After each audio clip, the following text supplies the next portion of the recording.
This week's focus is on gender diversity. And to begin, I want you to think back to when you were 3 years old. You can remember, or roughly around when you were 3 years old, and just recall what was your father's occupation and what was your mother's occupation.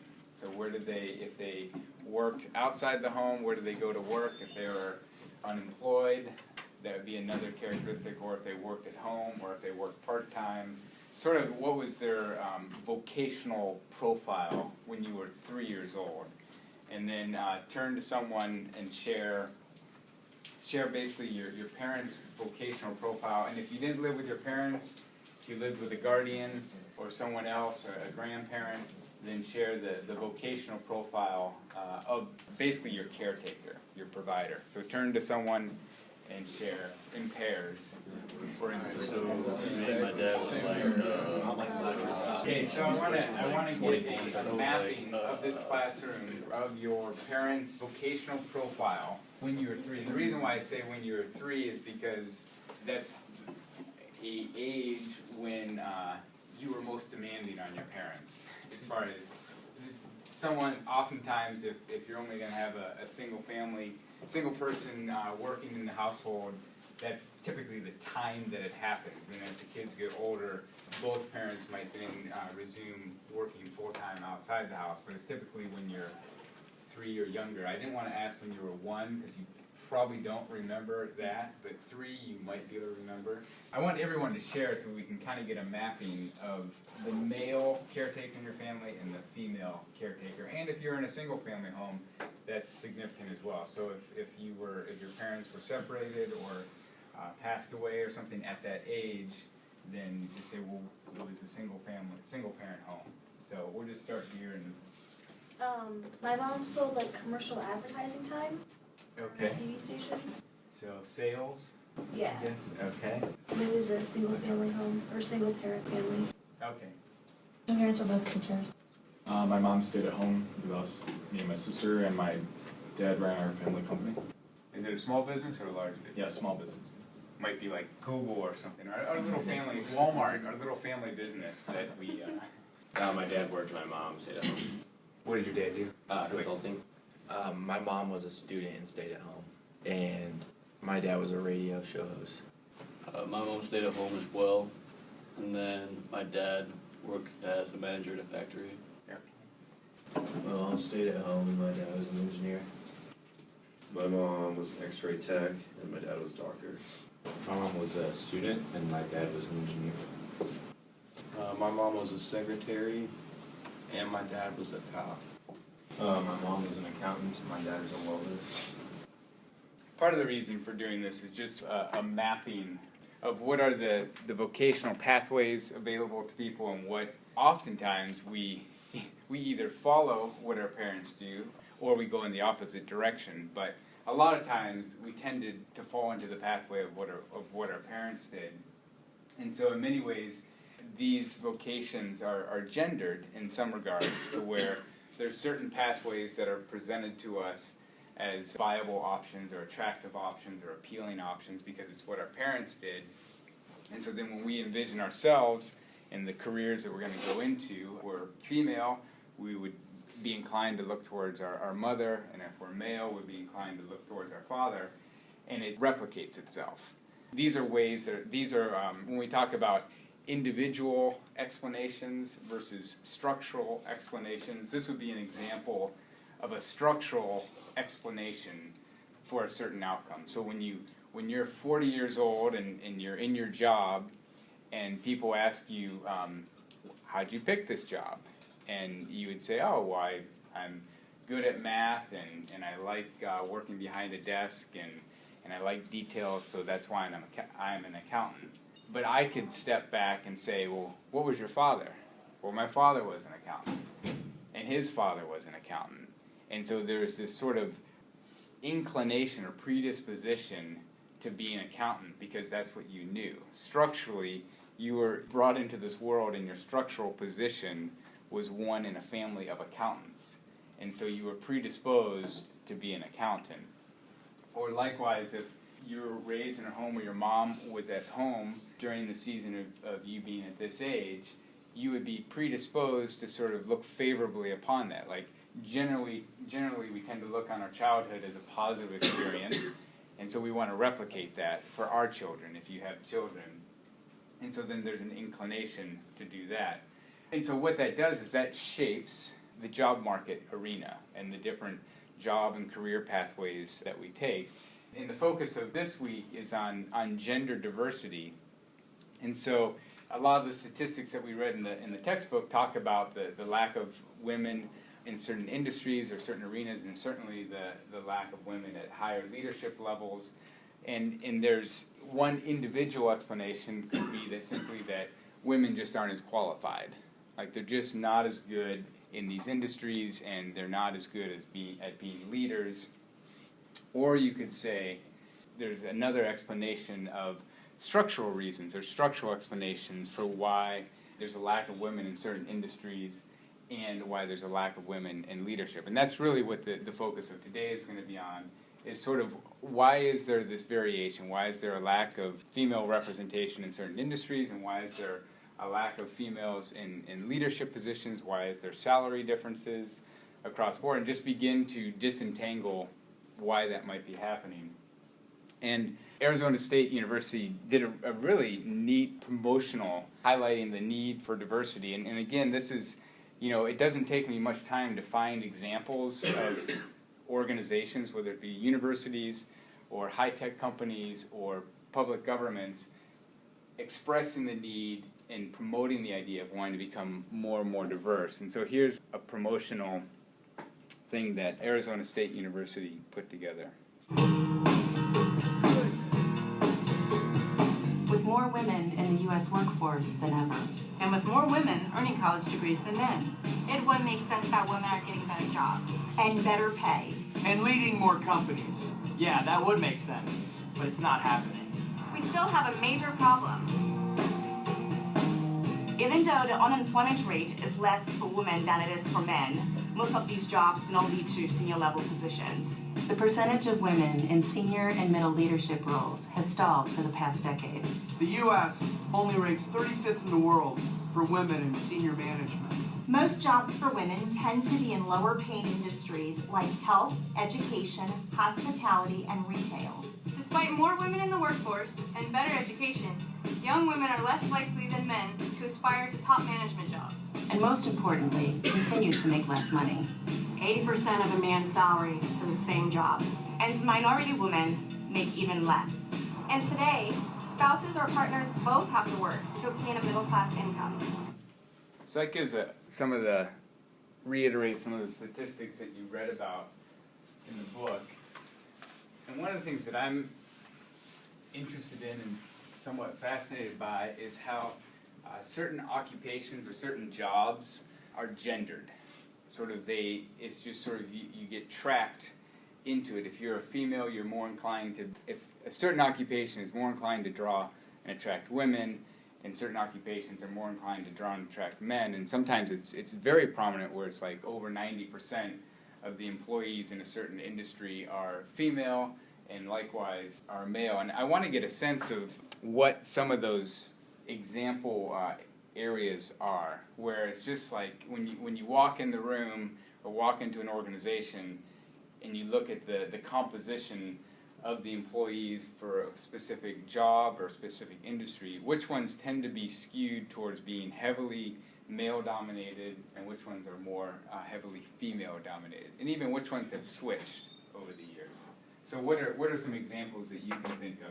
Like IT. I worked in an IT office this summer. GE Healthcare, were mostly males. IT. Human resources is mostly female normally. Okay.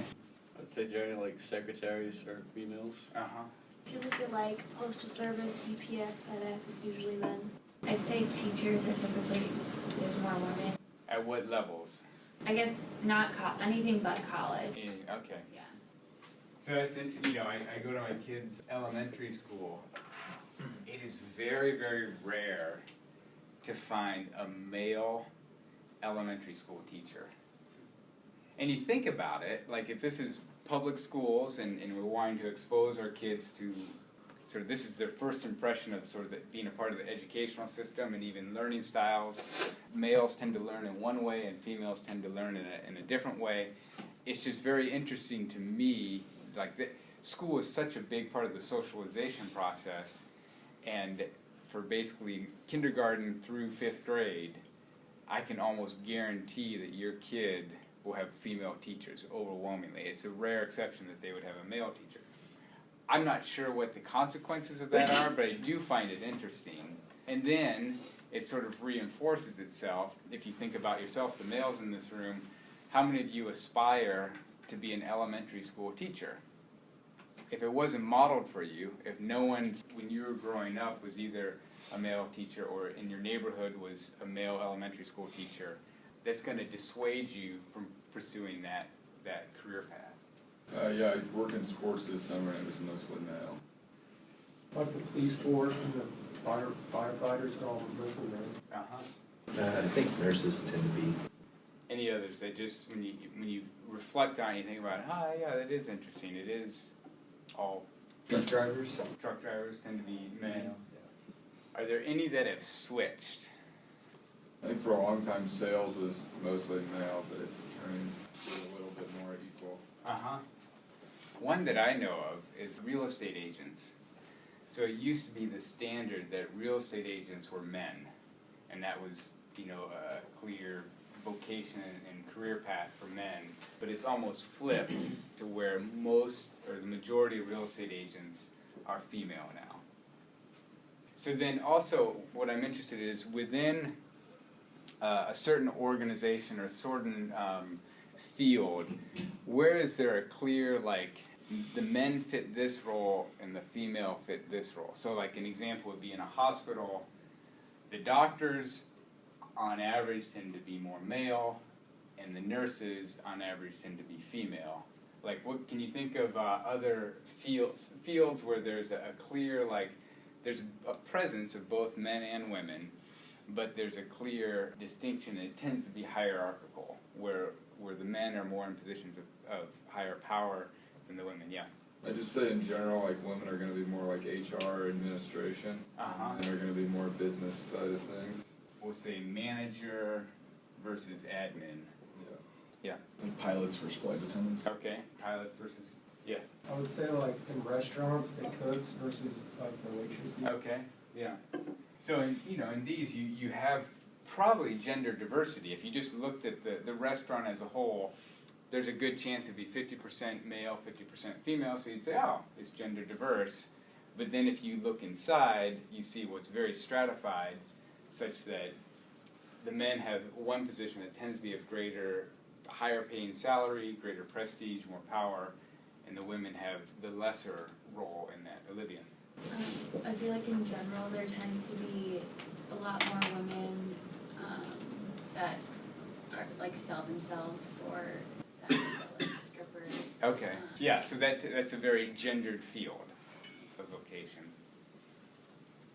Yeah, I know even in my kids' elementary school, I mentioned that very few male elementary school teachers, but guess what the gender of the principal is?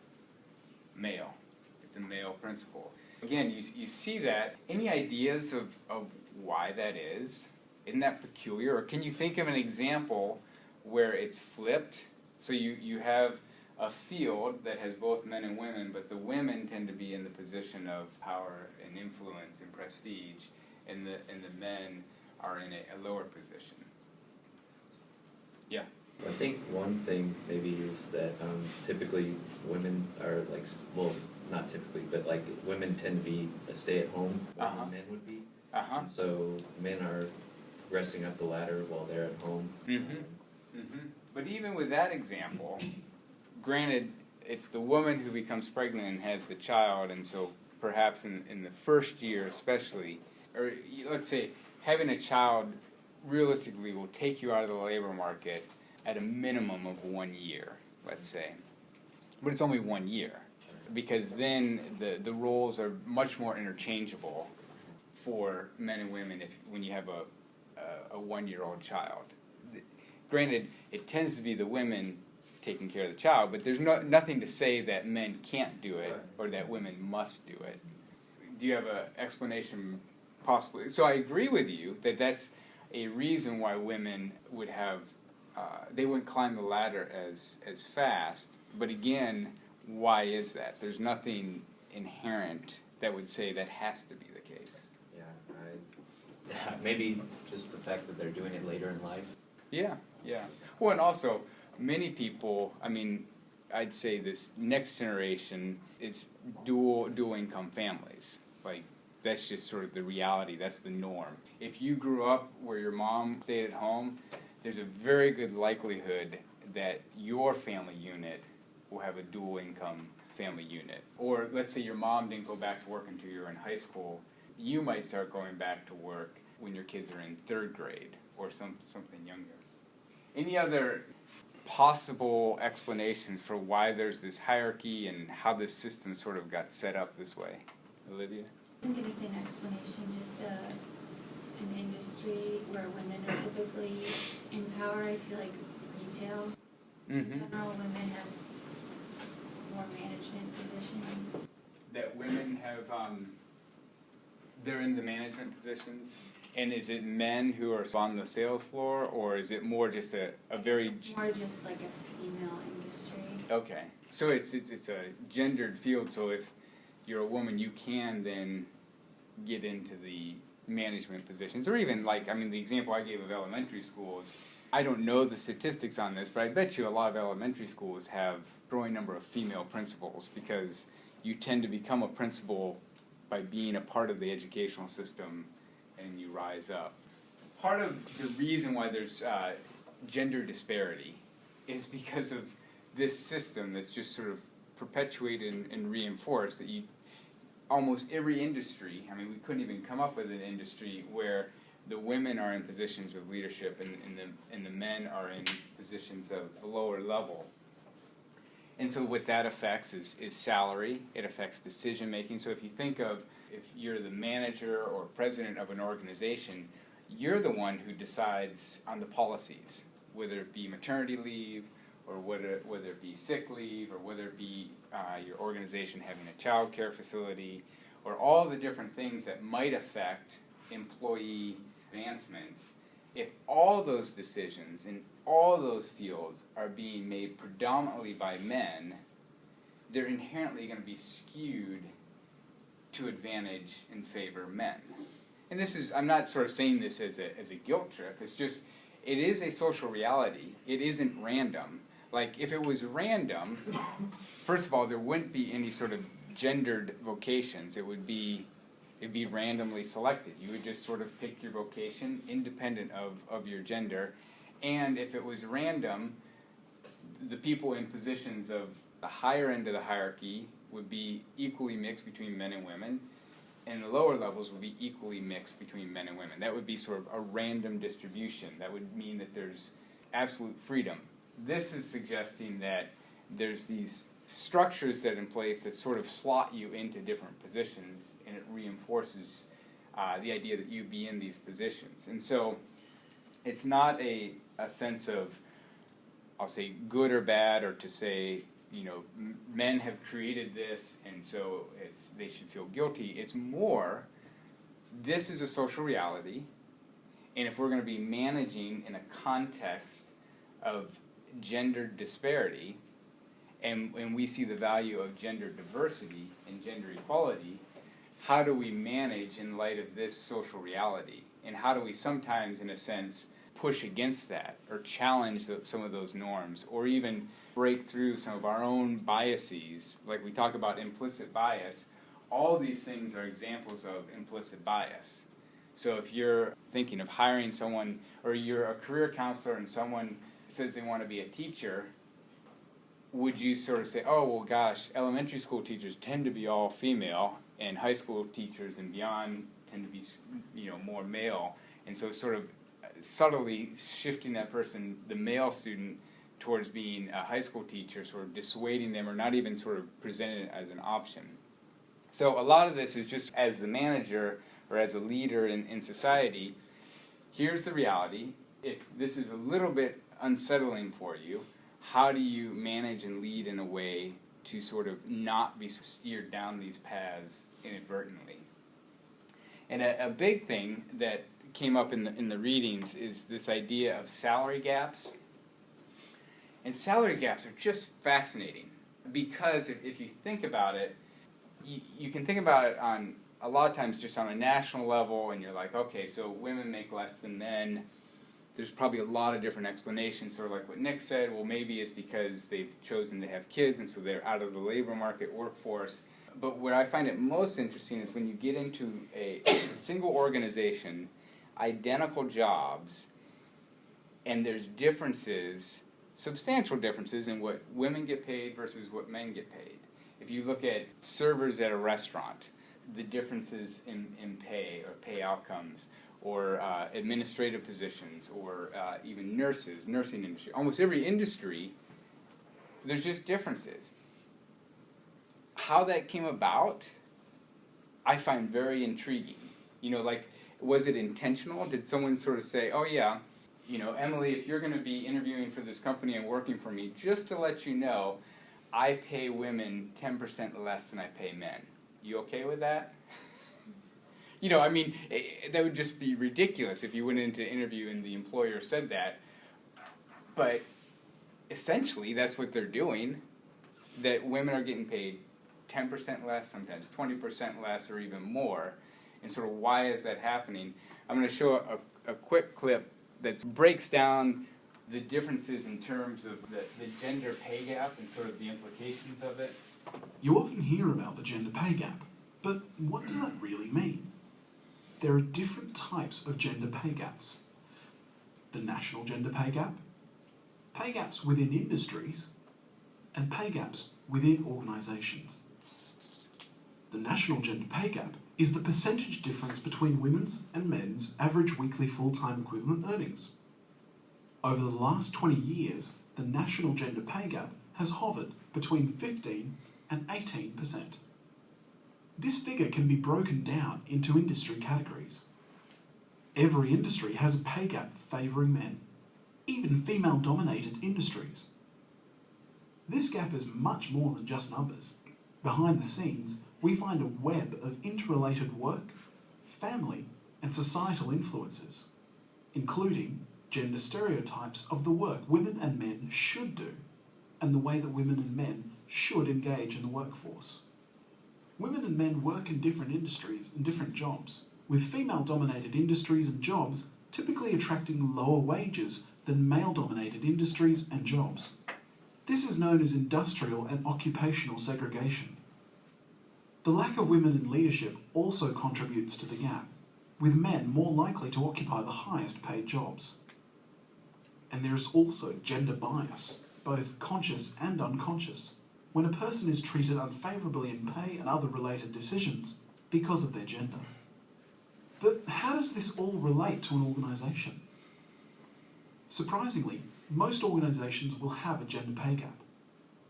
This gap can take three forms: like for like, by level, and organisation-wide.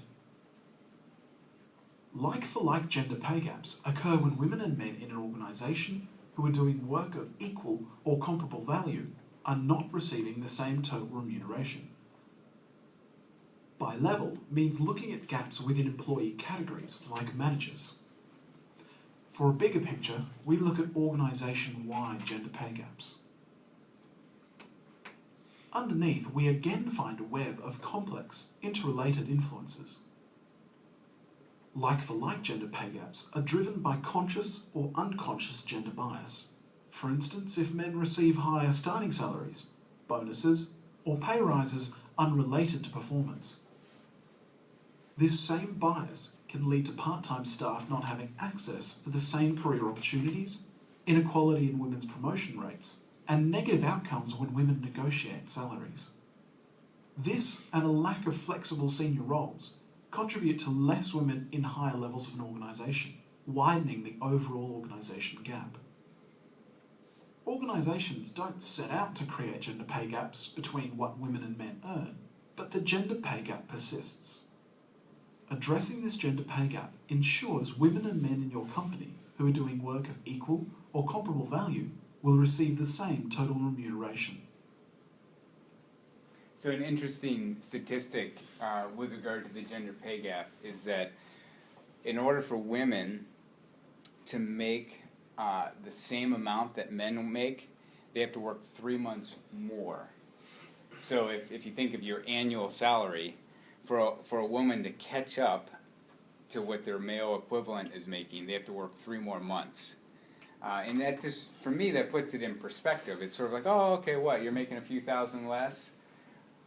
Well, no, actually, if you have the same budget, family budget, the number of hours you have to work extra is 1.3 times more in order just to make ends meet. To me, there's a problem with that, and some of the actually in industry differences I find very interesting. And there's numbers, the Bureau of Labor Statistics, that just shows you briefly broken down by industry. This might be helpful if you're thinking about going into this particular industry to be aware of the disparities. So basically, if you want equal pay, go into HR, dental hygienist, or sales. Does anyone have any just sort of reactions, just gut reactions to some of this? I mean, and doesn't this like pay gap also continue to contribute to this stereotype that women should stay home and watch the family? Because like if they have a lower paying job, then like it would make sense for them to quit their job and like the man keep his higher paying job. Mm-hmm. So like by continuing this continuing trend, like we're just continuing that stereotype, like, oh well, if I hire her, then like in a couple of years she's gonna start a family, and then like I'll lose her, so like I'll pay her less like starting out. Mm-hmm. Mm-hmm. It's just yeah, no, so it reinforces it, it perpetuates it. And there are people who are challenging this and shaking it up, but there's so much momentum in one direction. What I find probably most interesting, and as it relates to this class, and it's similar to the exercise that we did on privilege, that this is a social reality. This is the way it is. And so then how do you respond in light of that? You didn't choose this. This is what you found yourself in. But if you're a leader, or if you're one with privilege or with power, you have the choice to change that system, whether it be within your organization, within your field. So it's the leaders of these organizations that actually have the power to change this system. Otherwise, it's just going to continue. There's nothing that's going to cause it to be reversed. It's actual people in positions of power injecting the system and disrupting the system and doing it in ways to sort of reverse this trend. But it's the people with the power that ultimately have the capacity to do this. And so Salesforce.com, which is a high-tech HR management type company that outsources or basically serves companies around the world, the CEO of Salesforce came out with this grand initiative with regard to gender disparity, not only lack of gender diversity, but also the gender pay gap. So he was cognizant of the fact that when he looks across his organization, he sees that women are disproportionately paid less than men. And so he came up with a plan to respond to this. There's a pay gap at cloud software company Salesforce, and CEO Mark Benioff wants it gone. Speaking to the Huffington Post, Benioff said he is reviewing the pay of each of his company's employees to ensure men and women receive equal compensation. My job is to make sure that women are treated 100% equally at Salesforce in pay, opportunity, and advancement. When I'm done, there will be no gap. The pay changes are part of a program at Salesforce called Women's Surge, which, in addition to eliminating the pay gap, is intended to balance out employment at the company. Overall, 29% of Salesforce's workforce is women. In leadership roles, that proportion shrinks to 15%. You can see some of the same skew in numbers from across the country. Numbers from the Department of Labor show the nation's full-time workforce is 41.6% women and 58.4% men. In the tech sector, where Salesforce competes, the imbalance is more pronounced. At Google, Apple, and Twitter, for example, the company-wide proportions of women in the workforce all stand at 30%.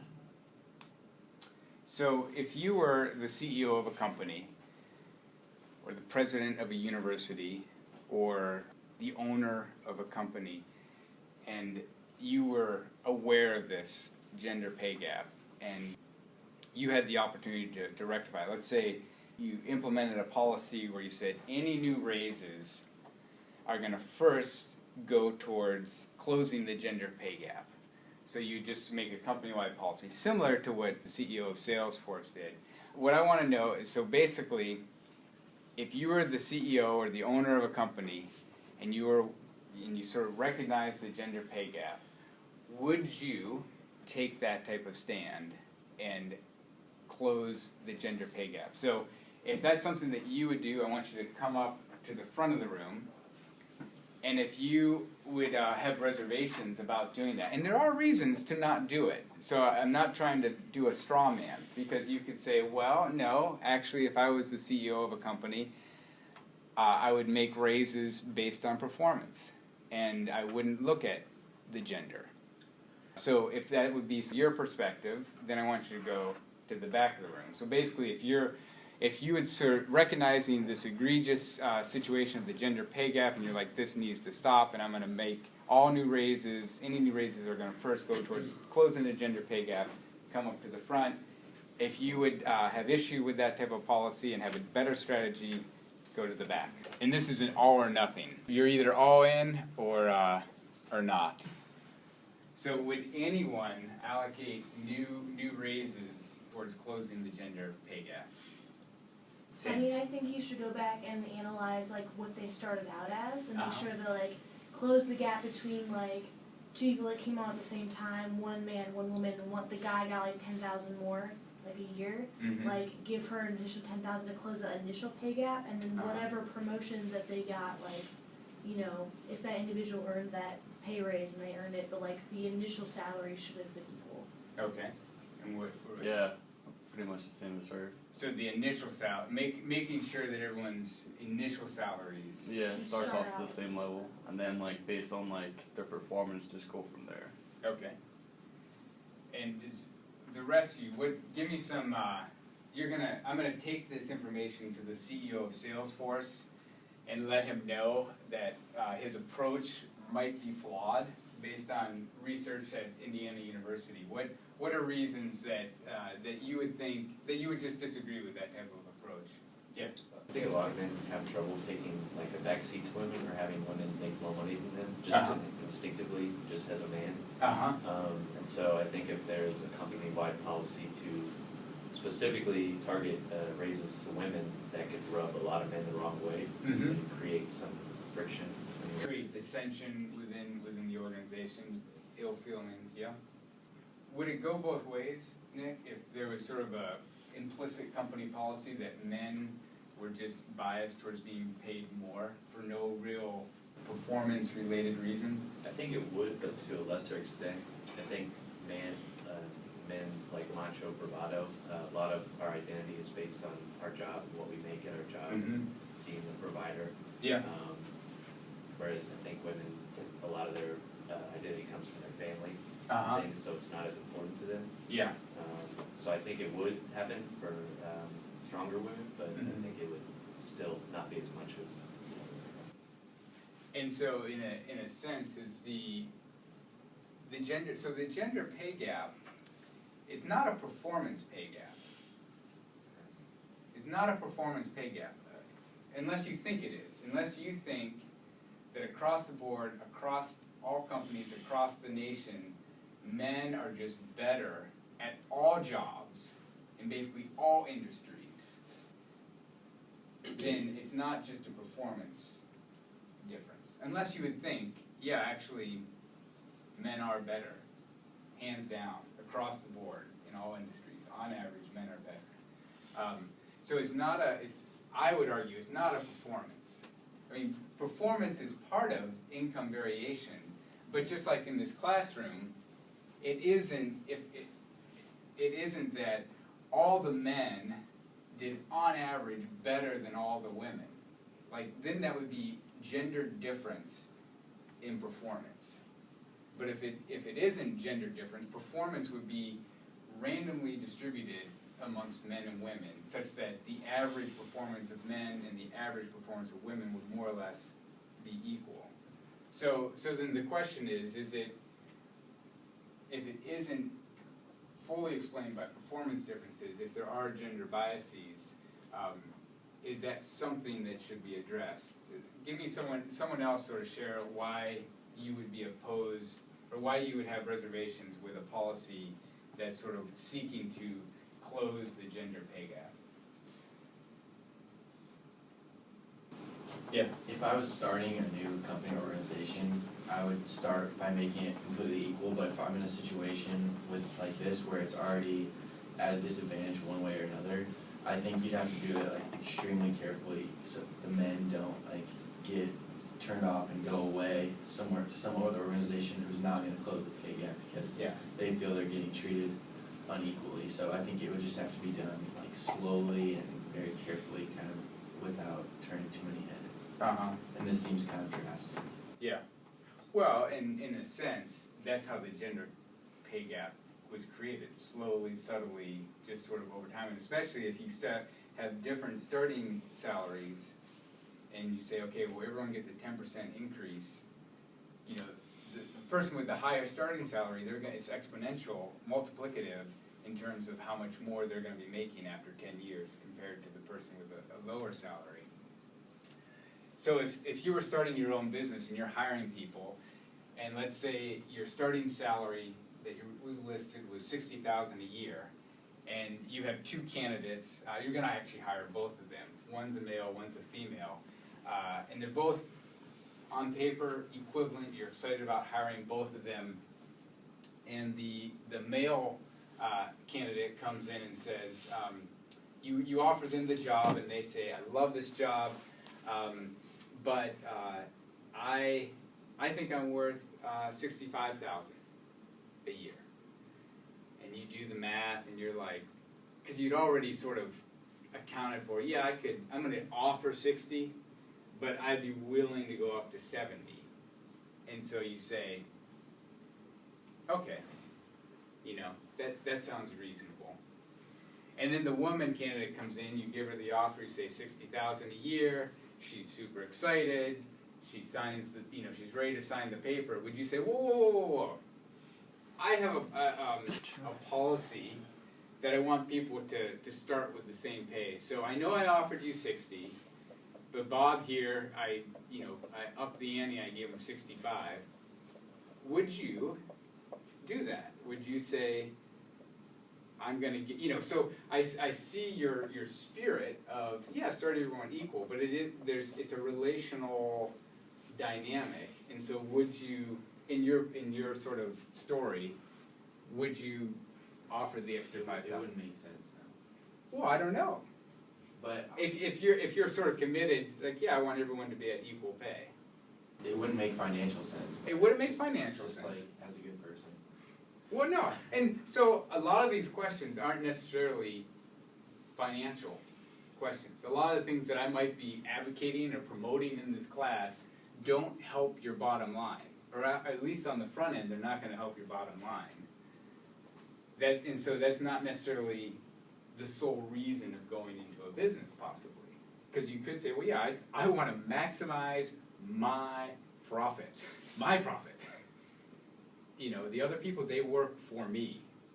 And if I wasn't here, they wouldn't have a job. And so I'm the one who should benefit from this. So even if someone wants to start a company and says, well, I want to make sure everyone has the same pay, starting pay, and then I'll do performance from there on. Well, performance happens, in a sense, when you accept the job. If you're a good negotiator, or if you sort of have this confidence of saying, I'm worth more. And again, we talked about this, how women are stigmatized often if they sort of pressed for more money. Like for a man to ask for a higher wage, it sort of fits the cultural profile of what a male should do, but if a woman does it, it can be perceived in a negative light, and so sometimes they're coached to be more passive in the negotiating process. So we can go back to our seats. But it was clearly a bold move by Salesforce, the CEO of Salesforce, to do this. And Salesforce is huge. I mean, this is a major company where the CEO recognizes the inequality in pay amongst the women in his company, and it's in a strong signal. Now, if you're a hotshot female in this industry and you're looking at where you want to go get a job, do you think Salesforce is going to be attracting a higher percentage of the top talent because of this decision? I think there is going to be back-end benefits to Salesforce, even though, initially they'll take a hit, or maybe some of the male employees would be disgruntled.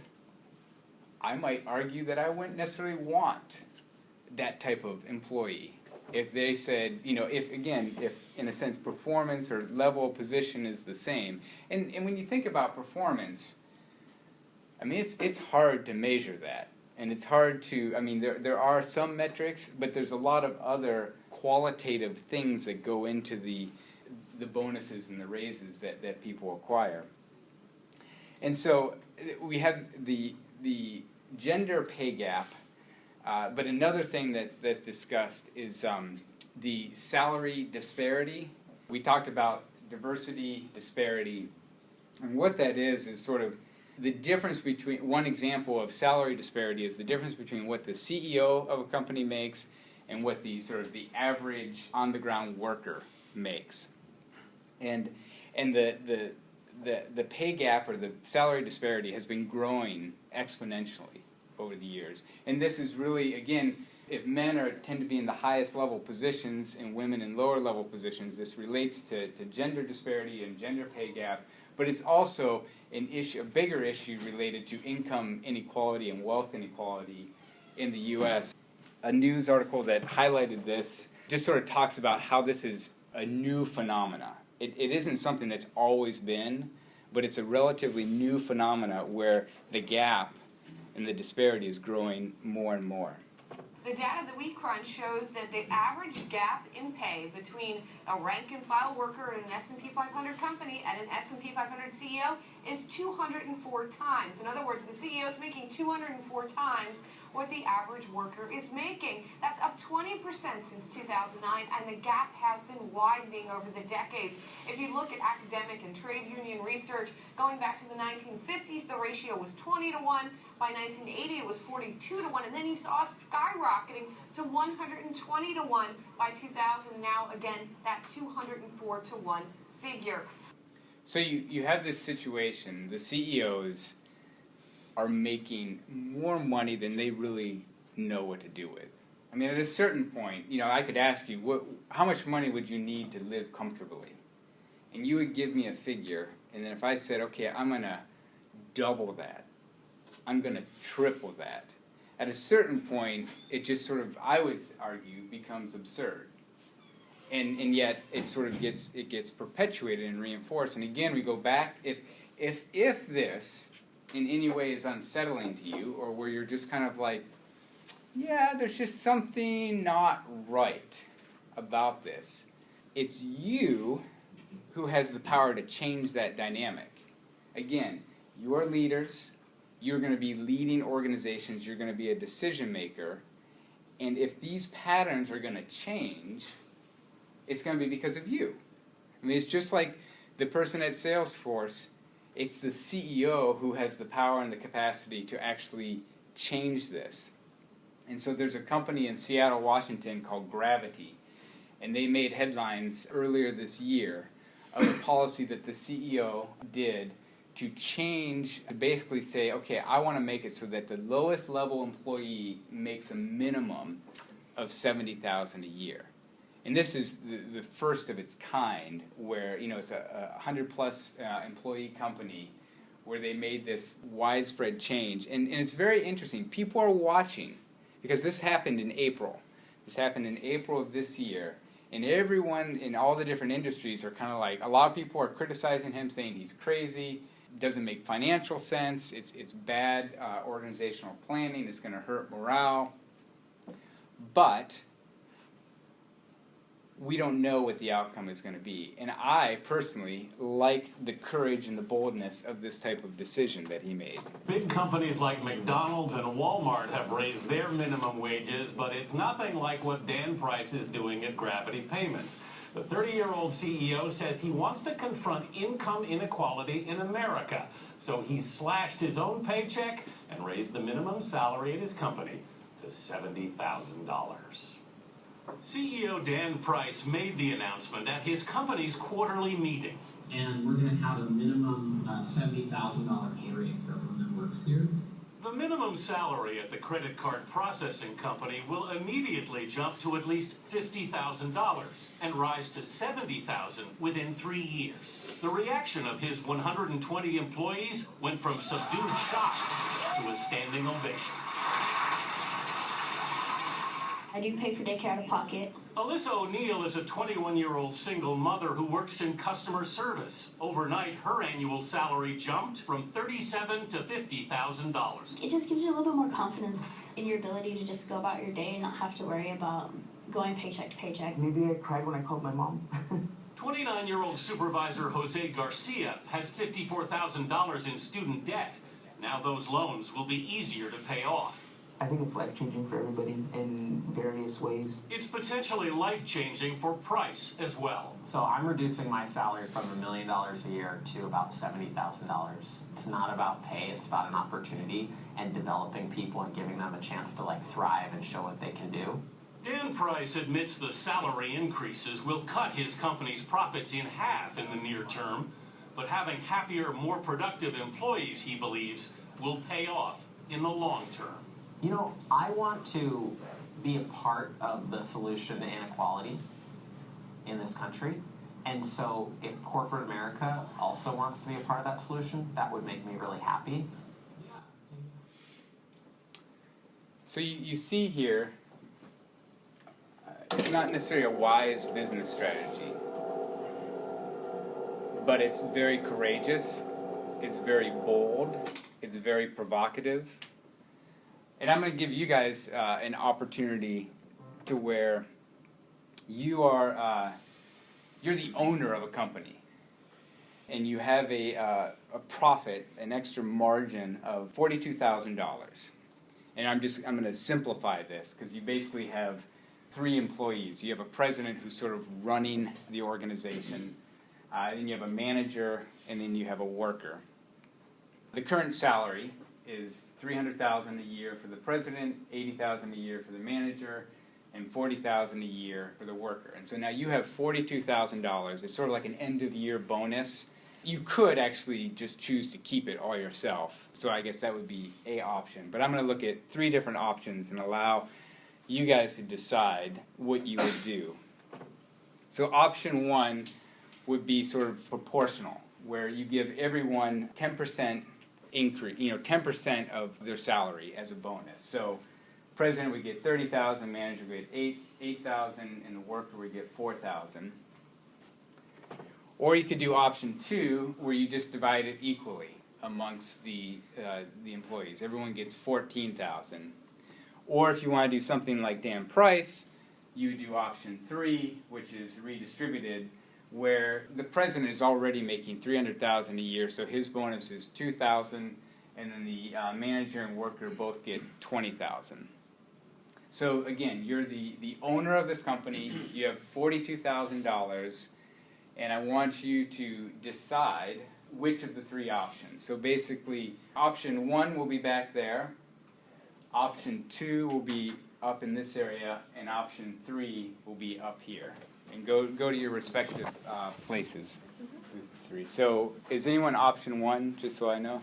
Okay, can you guys explain sort of, just you're the owner, you're sort of running the company, and what you would decide? Basically just amount of responsibility and seeing how they've started it. I feel like it's their rewards, their money. So they're sort of carrying the most responsibility for the. So in proportion to the responsibility that they carry, they should be compensated. Okay. The option 2 people. Yeah, I just feel equal would be would probably go over better with managers and workers, who are the people who are on the ground floor, the ones that are actually bringing in the money and stuff like that, who are physically bringing in the money. And then your president, I'm assuming he's going to be a confidant of yours if he's your president. So maybe you could explain the situation to him a little bit, get him to understand more that you're looking to increase morale in the manager workforce. And then up here. Why would you do this? I mean, the president's already making like enough money. I mean, even if you got like 0,000, you'd be making double the manager, even with like the bonus. So I just feel like, yeah, what he said, just making sure that the manager and workers know like they're appreciated. And since they like do like the groundwork, they should be paid like just a bonus for it. Did you want to say anything? So I just think it'll have a lot more impact for the manager and the worker because they're making so much less. Additionally, I think a leader looks out for the people below them, and the president should totally be cool with taking a smaller bonus to make sure people below him like do better. So that's my 2 cents. Okay, you guys can go back to your seats. So to make this, you know, I think a challenge for me is a lot of these are hypothetical situations, and so it's hard to kind of know what you would actually do in those situations, or even if, you know, in this situation you were all the owners. What if you were the worker, and the owner called in a meeting and said, hey, what should we do? And it was a collective decision.